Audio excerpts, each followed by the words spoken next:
sweet friends, welcome back. And if you're new here, hi, my name is Amy and welcome. Today I'll be sharing with you a complete fall tablescape for your kitchen or dining room table. I'll also be sharing with you two adorable pumpkin DIYs. Now, if you've been like me and have enjoyed using copper this fall, one of these is sure to impress. Now, if you're looking for more of a casual centerpiece, you may want to refer back to my dining room Decorate with Me for fall. And if you're counting, this is actually my 8th video in my fall decorating series. If you happen to miss any of those, I'll go ahead and link that down below in a playlist. So without further ado, let's go ahead and get started. If you enjoyed today's video, give me a big thumbs up and also consider subscribing. For today's tablescape, we're first going to start with the centerpiece. And what I like to do is always begin with a runner to ground the space and intentionally give you something to build upon. Now this runner is from Amazon and I'll go ahead and link that down below for you. Next, I'm coming back in with my favorite garland, which is the green baby's breath from Hobby Lobby. And this time I'm using the whole piece of garland rather than just using sprigs of that. And I'm kind of laying that down and kind of making it snake across the top. Next, I'll add this basket. Now you can find baskets at Goodwill. This is where this one came from, but you can also find ones at Target, but I encourage you to seek out those cheaper ones. Then I'm going to be adding these flameless LED candles that come as a set of 9, and they are battery operated with a remote, which is awesome. And I'm just going to be scattering them along this greenery, making sure to nestle them inside instead of just sitting them on top of the runner. I think adding candlelight to a dinner party is super important because it gives that ambient, calm feeling that we all love when enjoying a nice meal.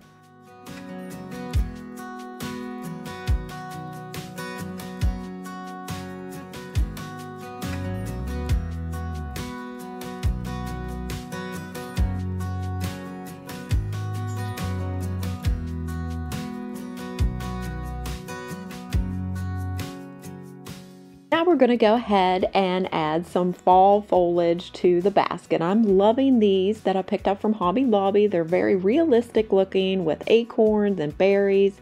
And I'm just going to lay those into the basket, and then we'll be layering on top of that with different types of assortment of pumpkins, one of which is my DIY sweater pumpkins, which are super cheap and easy to make and add tons of texture and character to a tablescape. So here's a look at the first DIY pumpkin that we'll be making today. And what you do is you're going to take some type of paper. You could take mail that you're going to discard or notebook paper like I'm doing here, and just crumpling it into some balls. Next, you'll take a plastic baggie, which I'm taking a Target one. We all know we love to shop at Target, so I had tons of those on hand. And I'm just going to tie that up. You can secure it with tape, but you don't have to. Then, depending on the size of the ball, you're going to cut your sweater about 2 to 3 inches larger. Then you're just going to start bringing that up, tucking in the pieces, and securing it with hot glue.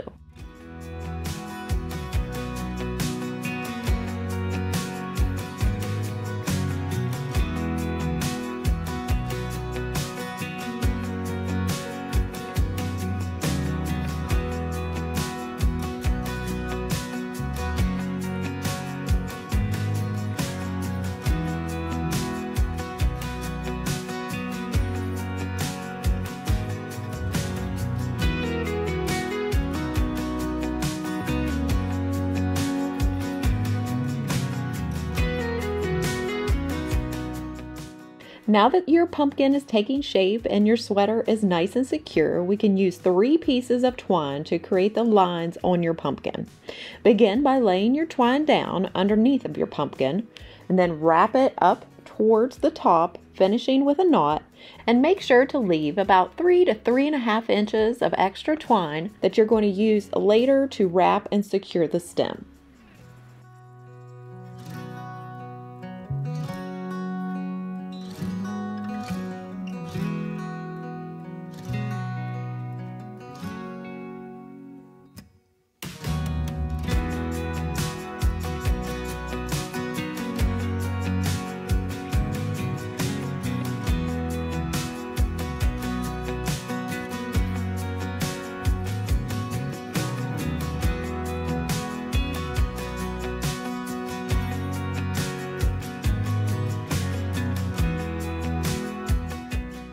Now it's time to create the stem for your pumpkin, and I'll be using these craft sticks, which are from Christmas of last year. I've used them in a lot of projects for $3.99, but of course you can go and find these in your yard for free. But I'm taking 3 of these, and I actually cut them with just some wire cutters to make it a little bit easier. Then, as you can see, I'm taking that group of 3 and gluing them together, making sure the cut side is down, and that is where you will be attaching it to the pumpkin. And then you'll take your dollop of glue to the top of your pumpkin and secure that. Now, this is where the extra 3 to 3.5 inch twine pieces come in handy. Now, you'll take all of those but 2 and wrap around the base of your stem, making it look really nice and finished and polished. Just remember to keep 2 twine pieces available so that you can make those cute little tendrils.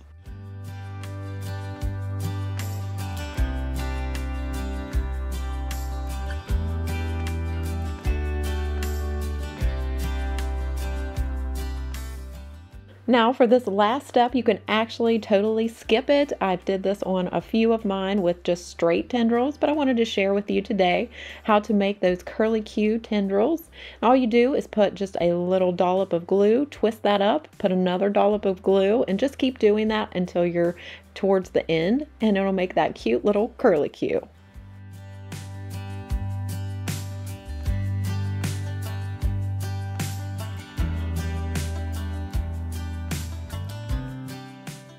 Now that those are finished, we can go ahead and place these adorable pumpkins in the tablescape. And what I'm doing is just scattering them across the surface, making sure some of the bigger ones are in the basket.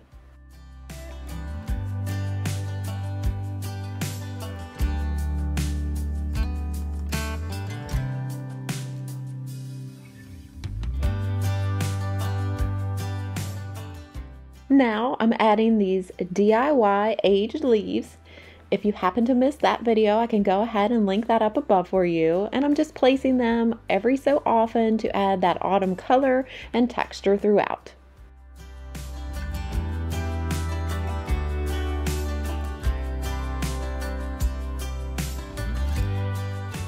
The finishing touch is to add more pumpkins of different colors and textures through black, white, and even some buffalo plaid to tie it all together and to draw your eye continually through the piece.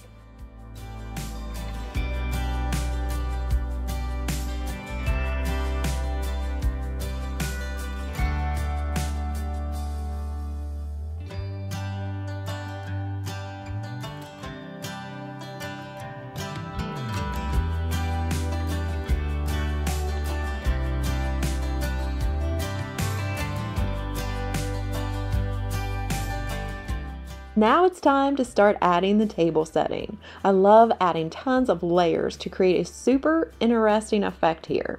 So first, I'm placing these round woven jute mats that I got from Target.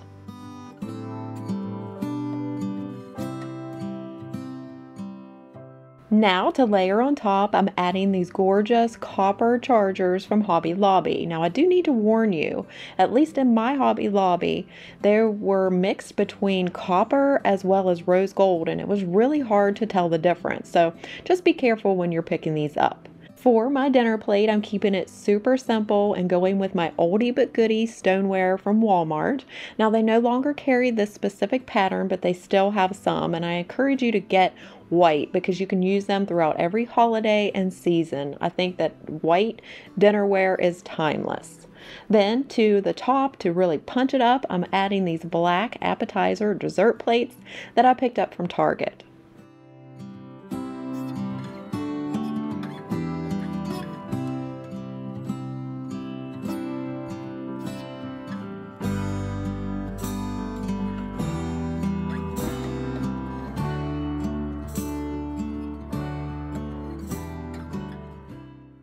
Both the napkin rings and the napkins I found off of Amazon, and I'm super happy with both of their quality.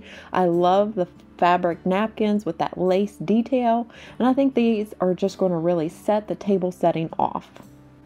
You'll have to let me know down in the comments if you like hosting parties and getting your family and friends together.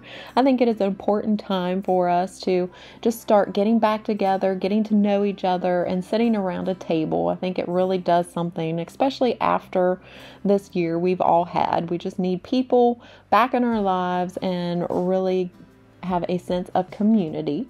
And so I just want to remind you of today's Bible verse, which comes from Deuteronomy 8:10. And that says, "And you shall eat and be full, and you shall bless the Lord your God for the good land he has given you." So I'm going to go ahead and finish up here and then place these on top of the black plates.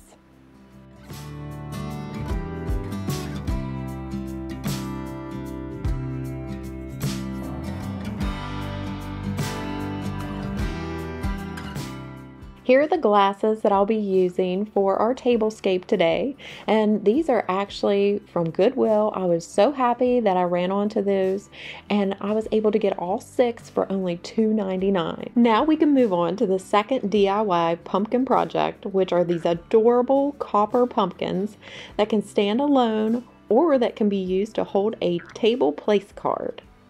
To create these pumpkins, you'll need the following: a package of copper scouring pads. Now these I picked up as a set of 3 from the Dollar Tree. You also need a green leaf, as well as a wooden stick or a cinnamon stick for the stem, a couple of small fall flowers for embellishment, and jewelry wire for making the tendrils.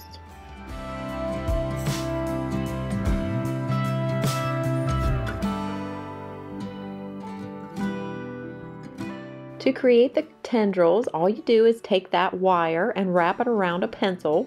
Now, the closer you get it, the smaller your tendril will be.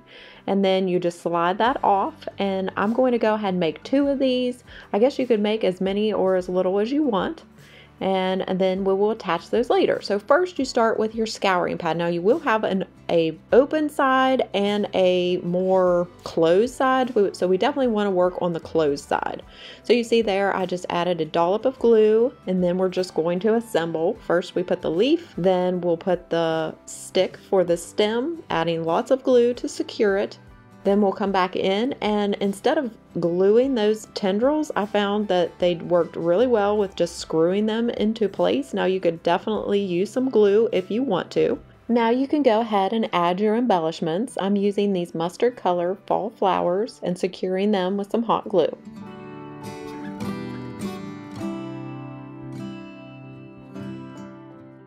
The last step, if you're adding place cards, is to write their name. I'm writing it with a white chalk pen, and then because that stem is sticking up, you're just going to place that right in between it and the leaf, and it's a perfect holder for your name tag. Another option you could do, instead of names, you could add cute words like grateful, thankful, blessed at each person's place setting. I opted to go with nothing. I think they are just as cute used alone. You'll have to let me know what you think of these cute copper pumpkins and whether you're thinking of making them. Okay friends, well that does it for today's video. I hope that you enjoyed it and that it gave you some ideas for your next dinner party. I'd love to hear if you plan to make the pumpkins. If you did enjoy today's video, I'd appreciate a big thumbs up before you click out, and don't forget to subscribe. I have a few more fun decorating videos left in my fall decorating series, so you definitely don't want to miss those. I thank you so much for watching. I appreciate each and every one of you. Be sure to say hi before you go. I hope you have a fantastic rest of your day. Take care, my friends, and God bless. Bye.